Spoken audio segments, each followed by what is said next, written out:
we're here at Snake River Strings with my good buddy, old pal, Tim. He's my fiddle teacher.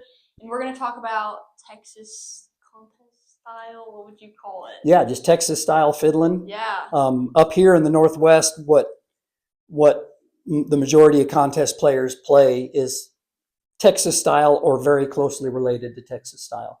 So they're kind of interchangeable up here in the Northwest, contest style, Texas style. What's the difference? So there were fiddle players down in Texas that kind of started, I mean, obviously they started the genre of Texas style fiddling years ago. And some players coming up to the Northwest, in the last 40 or 50 years, I think have kind of changed the genre a little bit, made it maybe a little bit slicker, more polished, maybe. Mm-hmm. And that's kind of what people up here in the Northwest would call contest fiddling, but very closely related. But I would say, good Texas style fiddling maybe isn't quite as polished, although there's amazing Texas players that play very, very cleanly and very, very polished way. But I think that would be maybe the main difference. Can you name a few Texas style players that like you copy or that you listen to a lot? Yeah. So when I started, my heroes they were sort of the canon of the fiddle players back then, like Benny Thomason, Major Franklin, Orville Burns, and they're all gone. Lewis Franklin, they've all passed away. And then even before them, there's Eck Robertson and people like that I think could be credited with starting the style. But yeah, definitely Major Franklin and Benny Thomason, Orville Burns, Lewis Franklin, they've all passed away. But currently, like Jimmy Don Bates, he's about my age, amazing fiddle player in Texas. Of course, Ridge Roberts, he's the current national champion, and he's from Texas, yeah. Gosh, like Wes Westmoreland's another great player, and there's a bunch of them down there. Even like Larry Franklin, who's kind of a Nashville session player now. His dad was Lewis Franklin that I talked about, but Larry is an amazing fiddle player, and he's from Texas. Not real big in the contest scene anymore because he's busy making records with everybody in Nashville. He's a big sought-after studio player.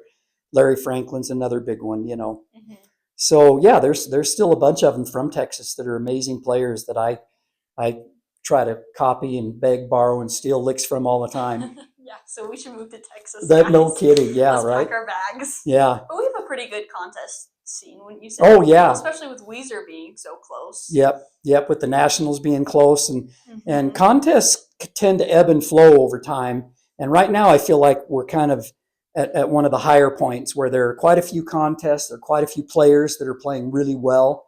So you go to a contest in the Northwest, like the Nationals, and the majority of the people that do well are from the Northwest, with the exception of like Rich Roberts and a few people like that. But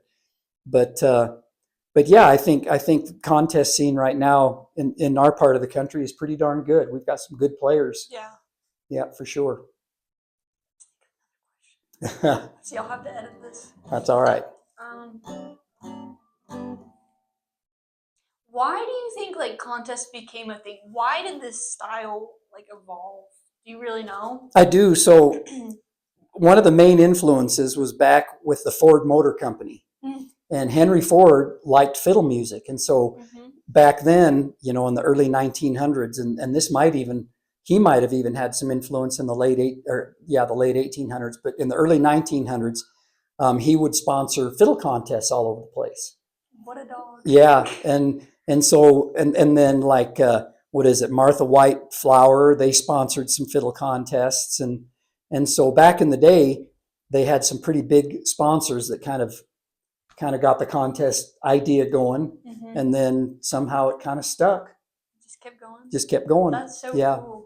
A lot of big contests, and a lot of contests have quite a history. Like the Nationals is, what are we, 70 something years, 73 years that it's been going on. And there's some contests in Texas. The Grand Masters in Nashville is another big fiddle contest. It's been going for a lot of years. So a lot of them historically have survived. Yeah. And like I said, fiddle contests and fiddle music tends to ebb and flow. And so, yeah, we've been pretty fortunate that some of these contests have lasted as long as they have. Aren't there like those three big contests? There's Weezer, the one in Nashville, and then Mm-hmm. there's one in Texas. Like Yeah, so Texas. yeah, Hallettsville, in my mind, would be probably in that top 3 or 4 contests in the country, and it's the Texas State Championship. But they also have an out-of-state division, which is kind of cool. Isn't it just like one division for Yeah, out-of-state one division. people? Doesn't matter how old you are or like anything. if we were to go, I'd have to play against you. Yep. You and me and Shelby and if any of the little kids that we know would, they'd have to play as well. Yeah. Imagine how it goes. Yeah, and it's pretty competitive. There's some great fiddle players that have won it in recent years. The Weisgerbers from Minnesota have won it. Both of them, I think, have won it in past years, and yeah, like Monty Gaylord from Oklahoma has done well in that out-of-state division. So Yeah, good. yeah, he's a wild fiddle player, man. He's got more music going through his head than I think anybody.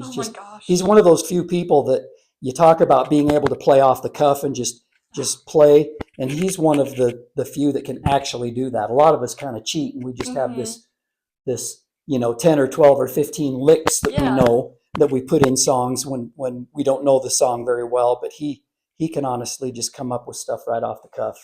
I remember at Weezer, he and his partner didn't practice together at all, and they just got up for the twin division and just played, and I would have cried. That's not something. Yeah. And that's just the way he functions. Right. And yet when he needs to play something super clean and planned out and thought out, he can do that too, He can do it all. Yeah. He's an amazing player. For sure. He's something else. Yep. How many years have you gone to Weezer? My first year in Weezer was, I think, 1980 or 81. Okay. And then I won the national men's. It used to be they had gender age divisions and gender divisions. So instead of having a young adult, and championship, they had the men's, the ladies, and a championship. Oh. And so, and then the men's division was for any man 18 or older that didn't want to compete in the championship division. And so way back then, I won the men's division twice, and then moved into the championship division and played in that. And never did better than fourth. I got fourth or fifth probably 6 or 7 times. That's better than 5th or 6th. Oh yeah, no, I'm no complaints for sure. But and then I took some time off, quite a few years off, just because I was playing for a living and couldn't take the week off for the nationals. But I've been going off and on, of course, since I think 80 or 81. Wow. Yeah. And last year you took second. Last year I took second. I think you would have won. Well.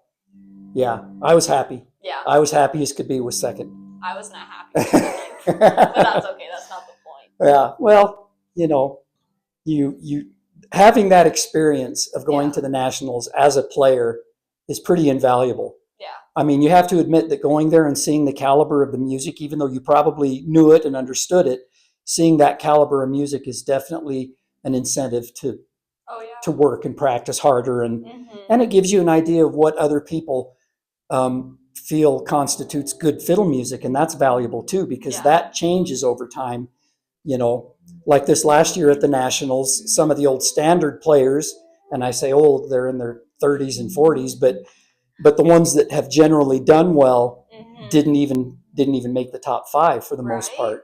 And so, yeah, the music itself sort of changes, and it will quite often then go back to an original form quite often.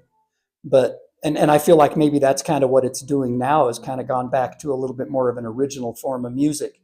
And that's why somebody like Ridge Roberts can win, because he plays that very traditional Texas style drivey music, and he plays a beautiful waltz. But other players that have maybe a little bit different style that have done well didn't do quite as well this year at the Nationals. And no reflection on their playing. Their playing is still incredible. Yeah. So I think the Claridges, they're incredible players. Katrina Nikolaev is an amazing player. But and they didn't even make the top 5. Did Luke Price play? And Luke Price, he's an amazing player. He played, didn't make the top 5. Who made the top 5? It was Ridge, Jesse. Yeah, Ridge Roberts, Jesse Quintana, Third was let's see, was third. What's her name from Colorado? Was it Katie? Oh, I think Katie might have got. Katie Glassman? Yeah. Katie Elmore. No, Glassman. No, Glassman? I think maybe she got third, and I think Celeste Johnson was maybe fifth. Yeah, I can't. I'd have to look it up. I was fourth. Yeah. Right. Yeah, good players though. I mean, yeah, any day of the week, anybody that is good enough to be in the top 10 or 15 of that championship division can win it. Yeah. Just depends on the day and the judging. Yeah. So good. Yeah, it is. It's amazing to watch that caliber of music. Yeah. Well, anything else? No, play a tune.